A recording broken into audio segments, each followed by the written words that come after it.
I had always believed that if I worked hard enough, everything would fall into place. It seemed so simple. A good job. A beautiful wife. Stability. But like most things, the quiet before the storm hides the turbulence that's coming. I didn't see it then, of course. We were just living. At least, that's what I thought. The office was loud with the hum of phones ringing, keyboards clacking, and voices murmuring in the background. The usual noise that filled my day. I was sitting at my desk, one hand scrolling through emails, the other fiddling with my coffee cup. It was one of those moments when I was physically present but mentally elsewhere. I knew I should be more engaged, but something felt off. My mind kept drifting back to the image of her, Lena, my wife. She had always been my rock, the one who kept me grounded. Her laugh, the way she always had a smile for everyone, even when things weren't perfect. But lately, something had shifted between us. I couldn't quite place it. There was a distance, subtle at first, like a fog creeping into the space we once shared. I had been so focused on my work, on climbing the ladder. Success, money, recognition, they all seemed like the only things that mattered. I thought if I just achieved enough, I could fix everything. But now, sitting in this empty conference room, I wasn't sure what everything even meant anymore. It wasn't just the work. It was Lena. It was the kids. I hadn't been the husband she deserved. And I knew it.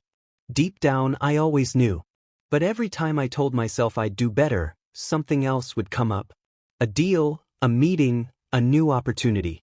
The endless cycle that kept pulling me further away from what really mattered. I'd promised Lena I'd be home early. But somehow, 7 p.m. became 9 p.m., then 11 p.m. I'd tell myself I'd make it up to her tomorrow. But tomorrow never came. And then one evening she said it. I need you here, really here. Not just physically. You've been gone for so long, Alex. I'm not sure I know who you are anymore. It wasn't the first time she had said something like that, but it hit differently. It was like she wasn't just talking about me not being present for dinner, or missing the school recital. She was talking about something deeper. It scared me because I knew she was right. But I didn't know what to do about it. I didn't know how to change. I stared at my phone, checking the time, wishing I could get out of my own head for just a second. The world outside my office was cold, dark, silent. I looked at the calendar on my desk. Another day gone. Another week lost. And I hadn't done anything to fix it. It was around then that I started to hear the distant hum of my phone. The vibrations were persistent, pulling me out of my thoughts. My stomach churned when I saw it was Lena calling. The sound of her name felt thuff, like an omen. A warning. I answered, pushing aside my unease. Hey look, you okay? Alex. I don't know how to say this. Her voice was shaky, distant. Lena? What's wrong? Panic started to creep in. I could hear the urgency in her tone, but I wasn't prepared for the next word she said. I need to tell you something. I've been to the doctor. The world seemed to pause. I could hear my own heart beating in my ears. The room around me felt suffocating, as if the air had thickened, and I couldn't breathe. Everything was going to change, I knew that now. I just didn't know how. Lena? What's going on? I asked, my voice cracking just a little. I've been diagnosed with cancer, Alex. And just like that, everything shifted. All of the noise, all the distractions, all the things I thought mattered, faded away in an instant. This was real. This wasn't a phone call about missed deadlines or a client complaining about something. This was her. The woman I loved. The one who had always been my partner. She was the one fighting a battle now, and I was still standing here, paralyzed by my own failures. I felt like I'd been kicked in the chest. My breath caught, and I barely heard the rest of her words. I'm scared, Alex. I need you more than ever. There was the moment I'd been running from, even though I didn't know it. The moment that would define everything. The moment that forced me to see how far I had drifted from everything I had once valued. I should have been there for her. I should have been the husband who showed up, the man who stepped up. But all I could think about was the cold, empty feeling of the office. The emptiness that had followed me home. The conversation with Lena ended, but the silence that followed was deafening. I couldn't remember what I said after that. I couldn't remember how I hung up the phone. All I knew was that my life was about to get real. The storms I'd been ignoring were finally here. And this time, no amount of work or success would be enough to save me. It didn't hit me right away. Not in the way I thought it would. I thought the moment I heard the word cancer, everything would freeze. That I'd be flooded with panic, helplessness. But the truth is, I spent the first few days in a kind of numb disbelief. I thought I could handle it. I thought I could still manage the crisis, her crisis, while managing mine. But that's the thing about control. You never really have it. The days blurred together as I tried to juggle my career, Lena's treatments, and the kids. I was moving through life like a ghost, on autopilot, unable to find a way to really engage with any of it. I tried to keep my focus on work, keep my mind busy. If I could get the deal done, if I could make the client happy, I could justify all of it. All the time I wasn't spending at home. All the ways I wasn't there for her. Lena was in and out of the hospital. The chemo drained her, left her frail, weaker than I'd ever seen her. The woman who used to light up every room now looked like a shadow of herself. It crushed me seeing her like this. And I kept thinking, this isn't how it's supposed to be. I came home late again as usual. The house was quiet when I walked in, too quiet. The kids were asleep, and Lena was in the living room, curled up on the couch with a blanket around her. She barely looked up when I came in. "Hey," I said, trying to sound normal, like everything wasn't falling apart. But even I could hear the emptiness in my voice. "Hey," she replied weakly, her eyes heavy with fatigue. There was a moment of silence, like she was still debating whether she should say something or let it go. I walked over to her, setting my bag down. "How are you feeling?" She didn't answer right away. Instead, her eyes just held mine, and for a second, I felt like she was seeing right through me. She had always been the one to see right through me. To see the cracks when I didn't want to. "I'm okay," she said finally, her voice so soft it was almost a whisper. But there was something in the way she said it that made my stomach turn. I sat beside her, watching the way she clutched the blanket around her like it was the only thing keeping her together. I should have been there with her all day, but instead, I spent hours in meetings that meant nothing now. Nothing at all. "Lena, I'm so sorry. I know I haven't been here. But I can't fix this," I said, the words coming out before I could stop them. She closed her eyes, almost as if she was too tired to argue anymore. "It's not just about being here, Alex. You're here, but you're not really here." She paused, her voice trembling slightly. "I don't know how to keep doing this when you're so far away." I felt it then, the weight of her words. The way they hit harder than any meeting, any deadline, any email that demanded my attention. My heart sank, knowing she wasn't just talking about my physical absence. She was talking about everything I had neglected. My failure to show up for her emotionally. I don't know how to fix this," I whispered. "You can't fix it by working harder, Alex," she replied, her voice raw. "You can't work your way out of this. I need you to be present. With me. With the kids. I need you to be here with us. Not just when it's convenient." I didn't have an answer for her. I couldn't say anything. Because she was right. I had been physically present, but I had failed her in every other way. The career that I had built, the endless hours I spent in the office, were all supposed to give us a better life. But they hadn't. They had left her feeling more alone than ever. I reached for her hand, but even that felt like a gesture too small to make up for everything I hadn't done. The weight of her illness, the reality that she was fighting for her life, pressed down on me. "I don't know how to do this," I said again, this time quieter, as if the admission might somehow make the truth more bearable. She looked at me, her eyes so tired, but there was something in them that I couldn't quite place, maybe resignation or maybe a glimmer of hope. "You don't have to do it all, Alex. Just be with me." And that's when it hit me. I didn't know how to just be. I didn't know how to stop worrying about the next promotion, the next project, the next sale. I didn't know how to stop fixing things and just be. To feel. The next morning, I left for work early. I had a major presentation to prepare for, something that could make or break the quarter. I tried to focus, but the words on the screen blurred together. Every time I thought I could focus on the task at hand, my mind wandered back to Lena. to what she'd said, to the growing realization that no matter how many deals I closed, no matter how much money I made, none of it mattered if she wasn't there beside me. It wasn't until late in the afternoon, when I was sitting in the middle of a strategy meeting, that I felt it again. That pressure building in my chest, that suffocating sense of dread. My phone buzzed, and when I saw Lena's name flashing on the screen, my heart skipped a beat. I knew she didn't usually call during the day unless it was something urgent.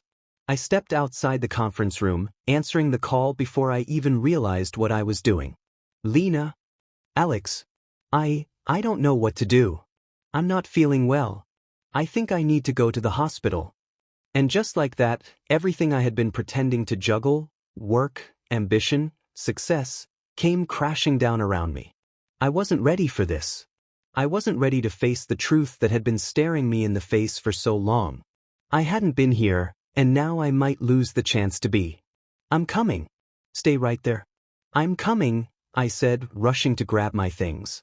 As I raced out of the office, the world felt unreal. Everything that had seemed so important an hour ago now felt completely insignificant. I didn't know how much time we had left, but I knew I couldn't waste another second. The days stretched into weeks. Time became a blur of hospital visits, quiet car rides, and long, sleepless nights. Lena's condition worsened, and with each passing day, the distance between us grew. It wasn't just the illness, it was the way we had stopped talking. The space between us had become something I couldn't navigate, something that felt like a silent barrier that neither of us knew how to break. At first, I thought I was doing the right thing by throwing myself into work. I couldn't afford to lose my job, not with everything else falling apart. But the more I focused on my career, the more Lena slipped further away. And I knew it. I saw it in her tired eyes, in the way her smile had started to fade when I came home late. I saw it in the silence that hung in the air between us. I had spent years building something, an identity around success, ambition, and achievement. I was the guy who always had a plan, who was always in control. But nothing had prepared me for this. Nothing had prepared me for the reality of watching her fight for her life while I stood there, useless, holding on to my own insecurities like some kind of shield. I remember the night it hit me. It wasn't any grand revelation or dramatic moment. It was simple, a small, quiet moment that spoke louder than anything I had experienced in years. It was after dinner, and the kids had already gone to bed. Lena was sitting on the couch, wrapped in a blanket, looking smaller than I had ever seen her. I had just returned from a meeting that I barely remembered. I dropped my briefcase by the door, and she looked at me, her eyes barely open. "How was your day?" she asked, her voice soft and fragile. I stood there for a moment, unsure how to answer. I was so tired. Tired of pretending everything was fine. Tired of wearing this mask of responsibility when inside, I was falling apart. "It was fine," I said, but I could hear the lie in my voice. She didn't say anything at first, just watched me. It was a quiet kind of stare, the kind that makes you uncomfortable because it's too real. Too much. I sat next to her, but we didn't speak for a long while. The silence was heavy, thick with all the things we hadn't said. All the things we had left unsaid. "I need you, Alex," she said finally, breaking the stillness. Her voice was so small, so vulnerable, and it cut through me like a knife. "But you're not here." "Not really." I didn't respond. I couldn't. The words I needed to say were stuck, buried deep down, too heavy to move. I had nothing left to give her. I was running on empty, and she could see it. "I'm trying," I said eventually, though it felt like a poor excuse. "I'm trying to be here, Lena." She shook her head slightly. "Trying isn't enough anymore. I don't need you to try, Alex. I need you to be here." The words stung, but they were the truth. And that was the worst part. Because deep down, I knew I had been avoiding this. I had been avoiding her. Avoiding the truth. The next few days, I went through the motions. I showed up for meetings, I signed papers, I made calls, but none of it mattered. I could see Lena's eyes on me every time I came home, but it wasn't the same anymore. She wasn't the woman I had married, and I wasn't the man she needed. I could feel it every time she looked at me. We were disconnected, drifting apart, and no matter how hard I tried to pretend otherwise, I couldn't stop it. I remember one night when I came home later than usual. I'd been at the office until nearly midnight, trying to salvage a deal that I thought could fix everything. But when I walked through the door, the quiet hit me. Lena was asleep on the couch, her head resting against the armrest. She hadn't even bothered to go to bed. I stood there for a long time, just watching her. She looked so fragile, so alone. Her breath was shallow, her face pale. And in that moment, I realized how much time I had lost. How much time I had spent chasing something that was slipping through my fingers. I didn't wake her. I just sat down on the floor beside her, staring at the ceiling, wondering where it had all gone wrong. I didn't have an answer. All I knew was that nothing I was doing was helping. Nothing I had been doing was enough. The next morning, Lena was already awake when I came downstairs. She looked better, a little more alive than she had the night before. I didn't know if it was the rest or just the fact that she was trying to pretend she wasn't exhausted. Either way, it didn't matter. We were still both pretending. "How are you feeling?" I asked, almost as if I hadn't asked it 100 times already. But I was afraid to ask anything else. Afraid to hear the truth. "Better," she said quietly. "Just tired." I nodded, but the words didn't come. I wanted to tell her how sorry I was. How much I had failed her. How much I loved her. But I didn't. I just watched as she pulled herself up from the couch, gathering the strength to keep going. And I realized, in that moment, that she was stronger than I had ever been. Stronger than I could ever be. I didn't know what would happen next. I didn't know if she would get better. I didn't know if I could fix the damage I'd done. But I knew I was running out of time. And more than anything, I knew that I couldn't keep running from her, from us. But I wasn't ready to face it. I wasn't ready to let go of the lie that work, success, and ambition were all I needed to be enough. And I didn't know if I would ever be ready. It started slowly, like a crack in the foundation that I couldn't see. A small shift in the way things were, something I could ignore if I kept my head down, kept working, kept pretending. But pretending wasn't enough anymore. The crack spread, and suddenly, it was all too much. Lena's condition worsened, and so did everything else. I thought I could hold it all together, that I could keep juggling the work, the kids, the hospital visits, the endless moments where Lena just needed me to be there. But it wasn't enough. I wasn't enough. I had been pushing myself, pushing us, into this place where everything was held together by sheer willpower and exhaustion. And then one morning, it all came crashing down. It was a Wednesday. I remember that because it was the day I finally lost it. The day I realized I had been holding my breath for so long, and when I exhaled, nothing was there to catch me. I woke up to the sound of the kids running around the house, their usual energy filling the air. I could hear them laughing, shouting, but I couldn't summon the energy to join in. I felt drained. I had barely slept, again. The bags under my eyes had become permanent, and I wasn't sure if I even remembered what it felt like to rest. Lena had been in the hospital for 2 days, and I was about to head to work when the phone rang. My heart dropped before I even saw the name on the caller ID. I didn't want to answer. I didn't want to know. I didn't want to be the one who always had to take the call, who had to be the one who kept everything together. But I picked it up anyway. "Lena's asking for you," the nurse said on the other end. Her voice was kind, too kind, like she already knew how this would end. "She's been asking for you all morning. She's getting weaker. I think you should come in." I hung up the phone without saying anything. My throat tightened, and for a moment I just stood there, feeling the weight of it all pressing in on me. I wanted to scream, to just break down right there, but I couldn't. Not in front of the kids. Not in front of anyone. I quickly dressed, grabbed my things, and left without saying goodbye to anyone. The drive to the hospital was a blur. I could barely see the road through the fog of my thoughts. My hands gripped the steering wheel so tightly that my knuckles ached. What was I supposed to do? What was I supposed to say? How could I possibly fix this? I didn't know how to fix anything anymore. When I arrived at the hospital, everything felt wrong. The sterile smell of antiseptic, the quiet hum of machines, none of it felt real. Lena's room was just down the hall, but I couldn't bring myself to walk through the door. I stood there, in the hallway, frozen. There was a part of me that was terrified of what I might find. And then there was the part of me that had already given up, that had already convinced myself it was too late. That no matter how hard I tried, no matter how many times I told myself I'd change, nothing could undo the years I had wasted.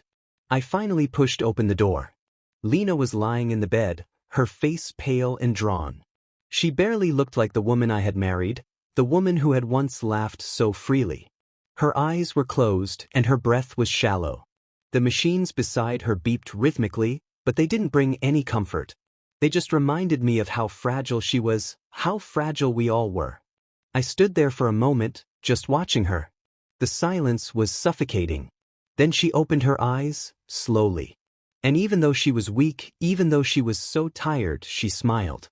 "Alex," she whispered, her voice barely audible. "Hey," I said, my own voice breaking. I tried to smile, but it felt like a lie. She reached out a hand, and I took it, feeling the coldness of her skin. "I'm so sorry, Lena," I said, the words coming out in a rush. "I'm so sorry for everything. For not being here. For not being the man you needed. For failing you." She shook her head slightly, and her weak smile didn't fade. "It's not about being perfect, Alex. It's about being here. I just needed you to be here." And I knew then. She was saying goodbye. She was letting go, and so was I. She had been holding on for so long, fighting for us, but she was exhausted. She wasn't angry. She wasn't bitter. She was just done. And maybe, in some twisted way, that was what I needed to hear. I collapsed into the chair beside her bed, my chest tightening as I fought to breathe. I had tried to run from this. I had tried to avoid it by throwing myself into my work, by pretending everything was okay. But it wasn't. It had never been okay.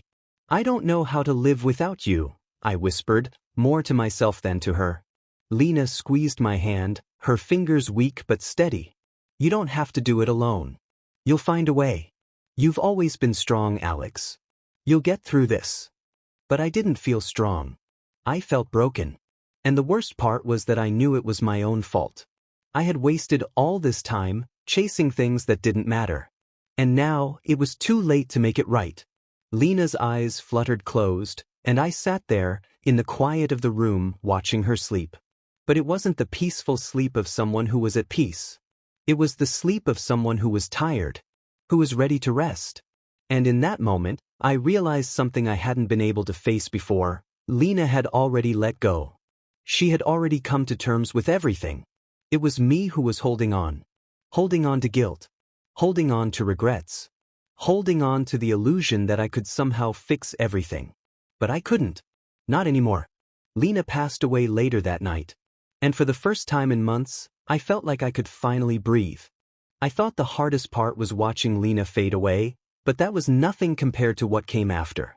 After the funeral, after the silence set in, after the crowds of well-meaning relatives and friends disappeared, I was left alone with the wreckage of my life. I didn't know how to live in a world without her. I didn't know how to exist when everything that had defined me was now gone. The office didn't feel real anymore.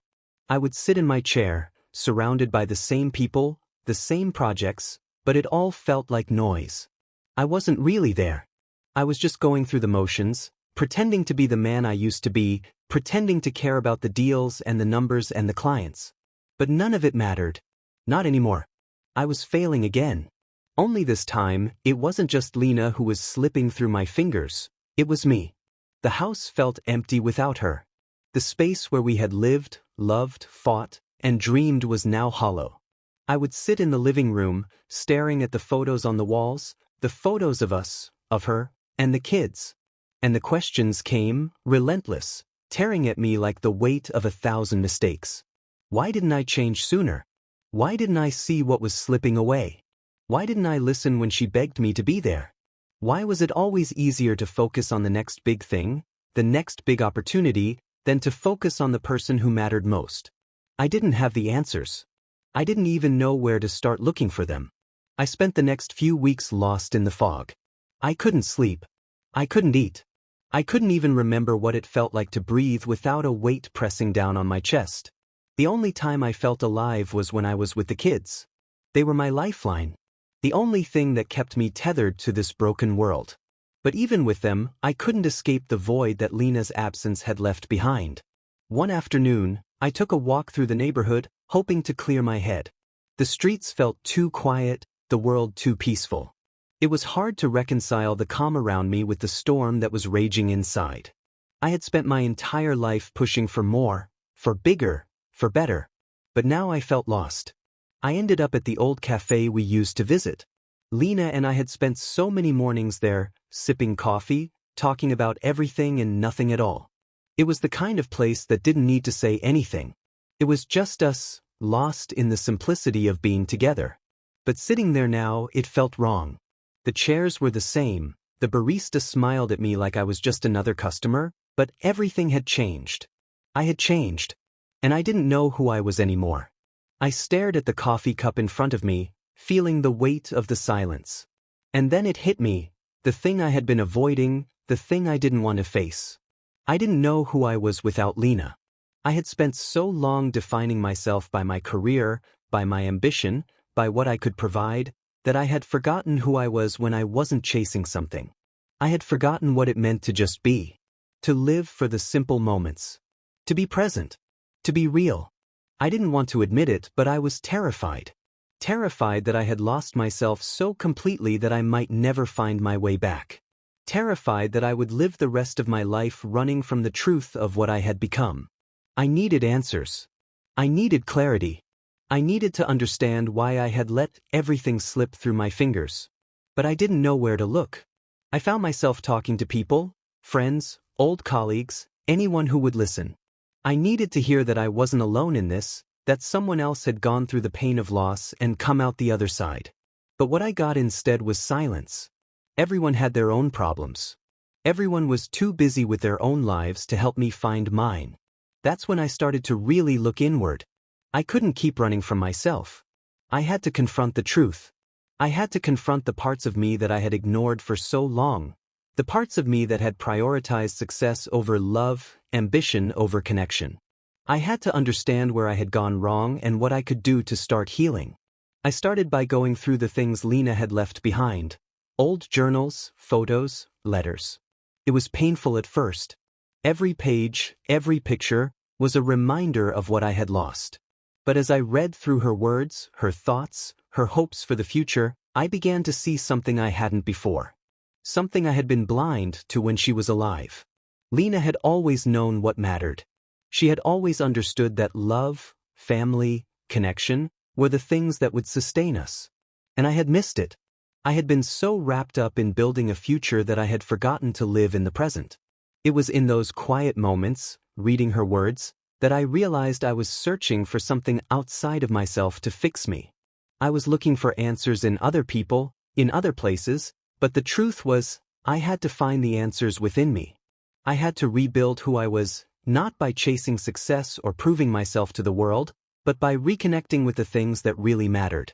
I didn't have all the answers yet, but I was beginning to understand that the journey to find myself wouldn't be easy. It would be painful, and I had to be willing to face that pain. To face the person I had become, the man who had lost his way.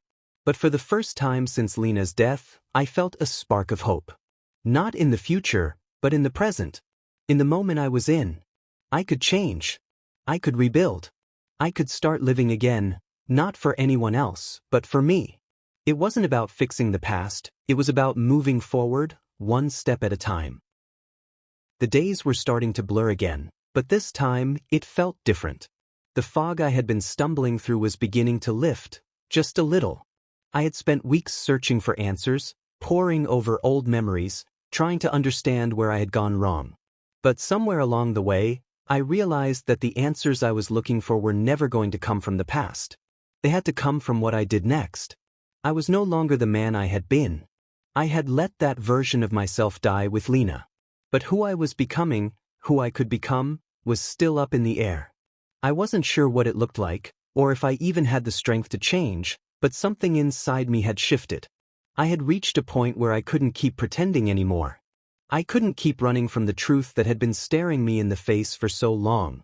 I had spent so many years building up this persona, this idea of success, achievement, of being the man who could always fix things, who could provide for his family.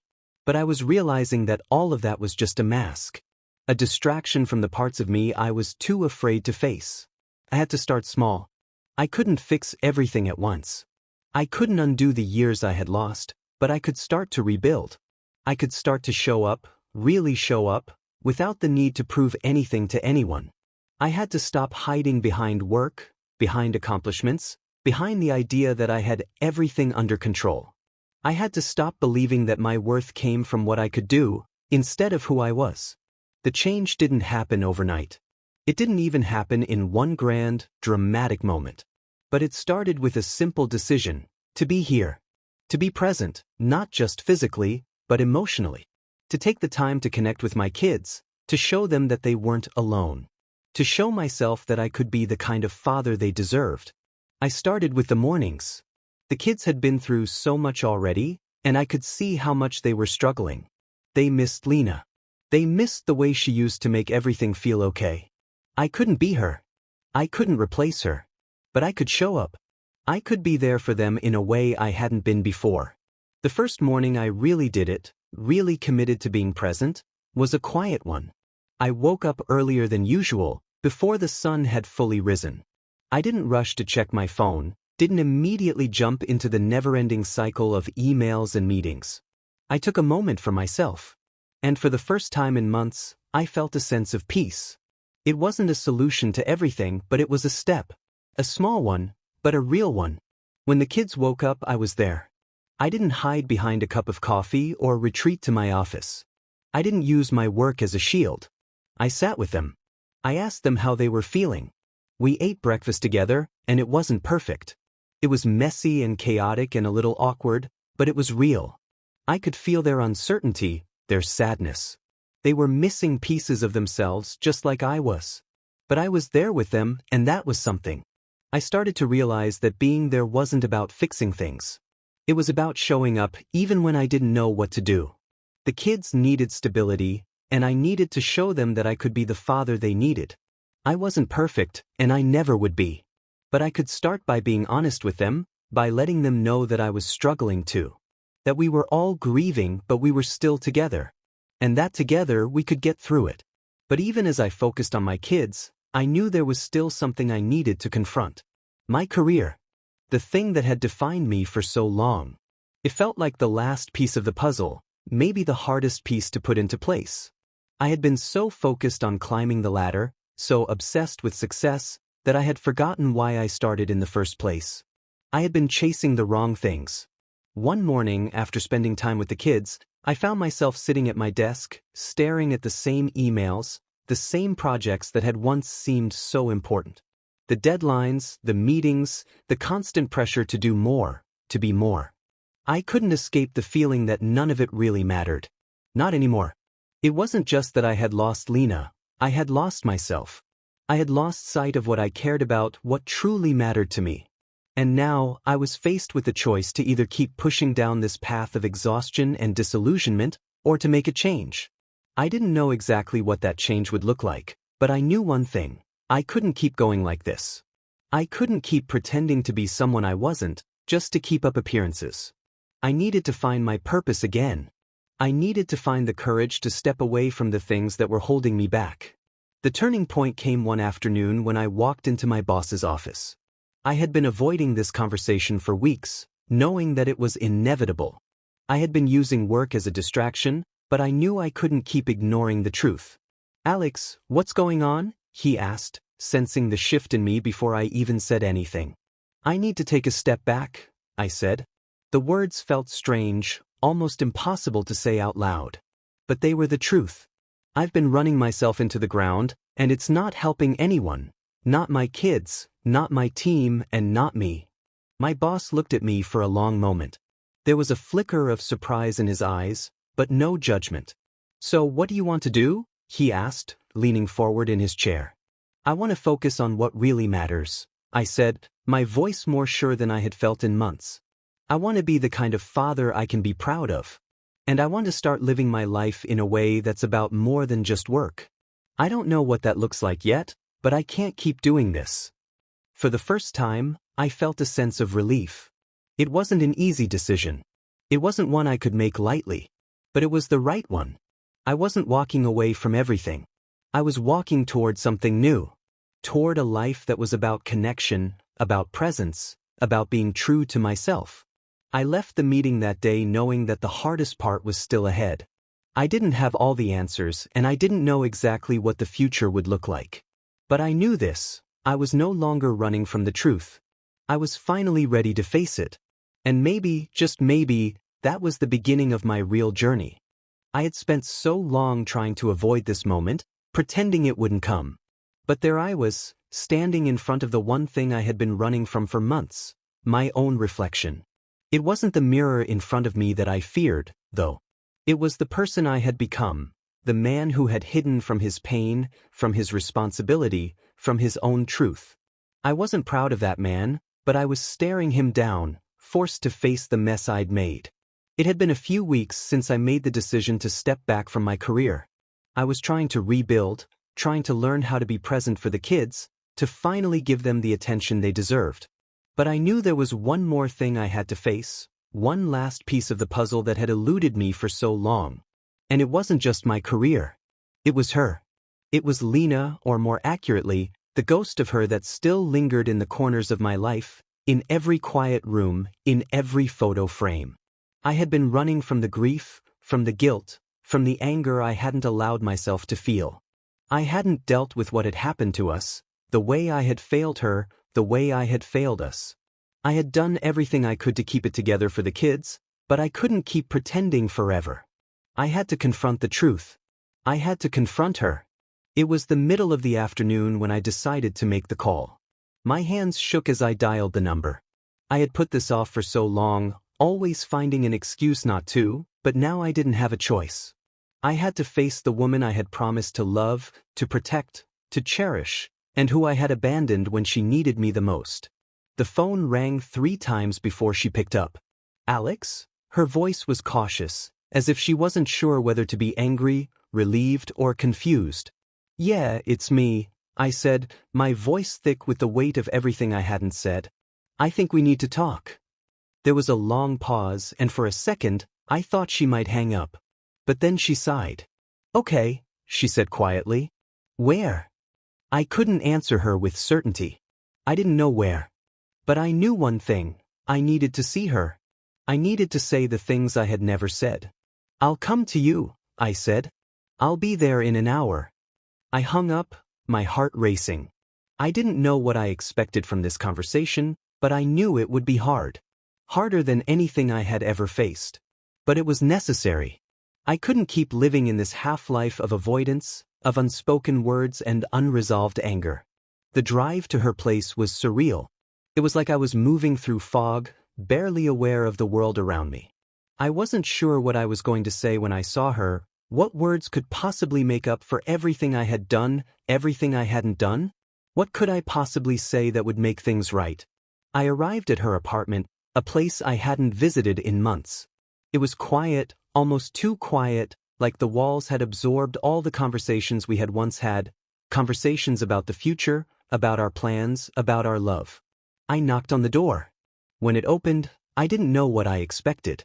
She looked the same, tired, worn down, but still beautiful. Still the woman I had fallen in love with. But there was something else in her eyes now, something harder, more guarded. "Alex?" she said, stepping aside to let me in. Her voice was neutral, like she had practiced the words in her head, like she had already decided how to play this out.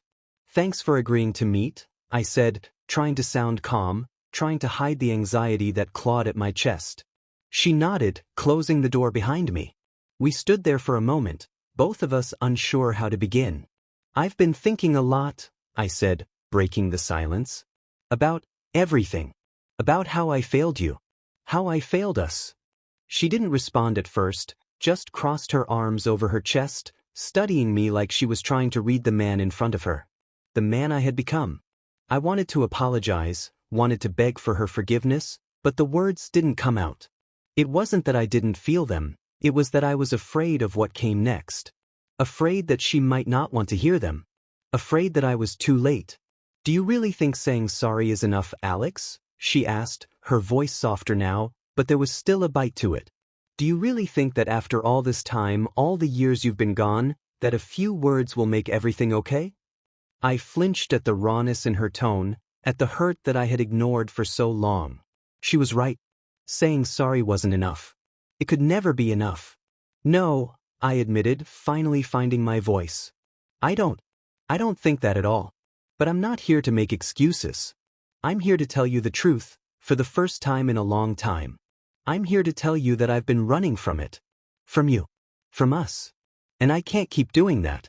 I've been afraid and I've been selfish.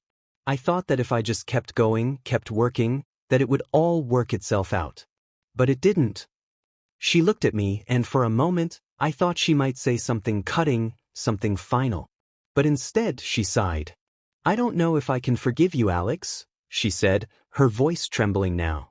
I don't know if I can ever trust you again. You were my partner, my husband. And when I needed you the most, you were gone. You were always too busy, always too focused on the next deal, the next step. And I felt invisible. The words hit me like a punch in the gut. I had known how she felt, but hearing her say it out loud made it so much harder to ignore. I'm sorry, I whispered, the weight of it sinking in. I wish I could take it all back. She nodded, tears welling in her eyes. I don't know if it's too late, Alex. I really don't. But I'm tired. I'm tired of trying to fix something that's already broken. The silence between us was thick, heavy with everything we hadn't said, everything we had ignored. I don't know what happens next, she continued, her voice small now. I don't know if we can fix this, or if we should. But you need to understand something, Alex. I'm not the same person I was. And I can't just go back to who we were. And in that moment, I knew. The confrontation wasn't just with her. It was with myself. It was about facing the man I had become and admitting that I couldn't fix everything. That some things were beyond repair. That maybe the best I could do was accept that, and find a way to move forward. I know, I said, my voice steady now. And I'm not asking you to go back. I'm just asking for the chance to be better. Not for you. But for me. For us. She didn't say anything at first, but the look in her eyes told me that something had shifted. Maybe not everything. Maybe not enough. But something. We didn't solve everything that day. We didn't find the answers to all our problems. But we did confront the truth, and for the first time, I wasn't running from it. It had been weeks since the confrontation with Lena, and the weight of our conversations still hung in the air, lingering between us. Nothing about our relationship was simple anymore. There were no grand gestures, no moments of sudden clarity that would wash away the past. But there was something quieter, something more subtle, an understanding, a shift, however small it was. We hadn't fixed everything, and we never would. But I realized that wasn't the point. The point was that we were finally being honest with each other. Finally acknowledging the truth of what had happened between us, the choices I had made, the hurt I had caused, and the distance I had allowed to grow. And through that honesty, something had started to change. I had learned that fixing myself wasn't about grand actions or sweeping declarations, it was about consistency. It was about showing up, day after day, even when it was hard. Even when the past felt heavy. It was about finding a way to live in the present, without hiding behind work, behind excuses, behind the fear of facing myself. The mornings with the kids had become the foundation of that change. We were beginning to find a rhythm, a new sense of normal. I wasn't perfect, and they knew it. But I was trying. And that was enough, for now. Lena and I still had a long way to go. We had to rebuild trust. We had to figure out what our relationship would look like moving forward, if it even had a future beyond the shared responsibility of our children. But there was something there that hadn't been there before, something I hadn't seen until now. We were both scarred, both broken in different ways. But we were still connected by the threads of what we had once shared, by the shared memories, the love that had brought us together in the first place. And maybe, just maybe, we could find a way to rebuild from that. Maybe it wouldn't be perfect. Maybe we would never go back to the way things were, and that was okay. The real resolution wasn't about fixing our past. It was about learning to live with it, acknowledging the hurt, the mistakes, and the things we couldn't change. And then moving forward.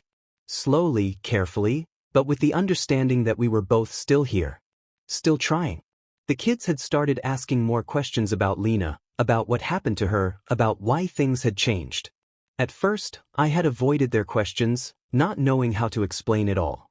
But I realized that they deserved the truth, at least as much of it as I could give them. I wasn't going to sugarcoat it, but I could be honest with them in a way that respected their age, their emotions.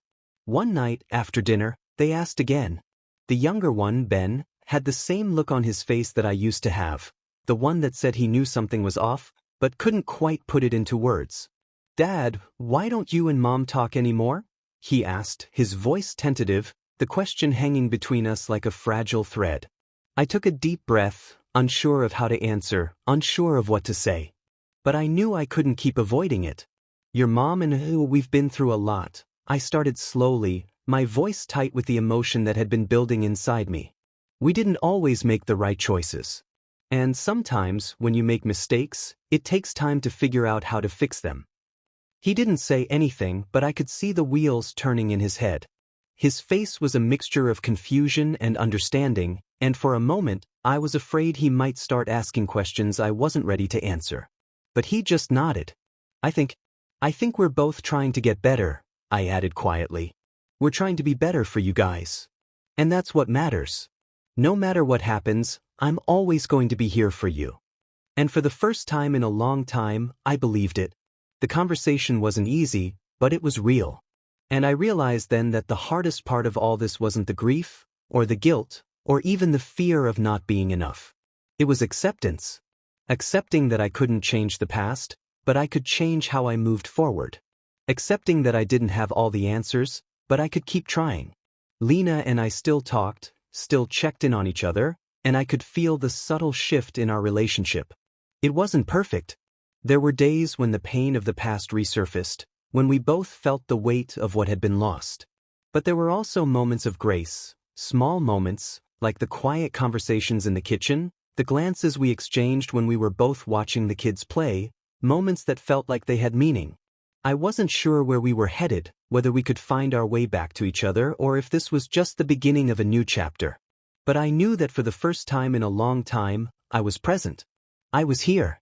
And that was all I could promise, all I could give. As for me, I had started to let go of the man I thought I had to be, the one who could fix everything, who could keep everything together. I realized that I wasn't in control of everything. I couldn't fix the past. I couldn't change what had happened, but I could change how I approached each new day. I could focus on what mattered. The people I loved, the moments I was present for, the lessons I had learned from the hardest chapters of my life. And maybe that was the answer I had been searching for all along. Life wasn't about perfection. It wasn't about getting everything right. It was about showing up, every day. In the mess. In the uncertainty. In the moments of pain and confusion. I didn't know what the future would hold. But for the first time in a long time, I was ready to face it.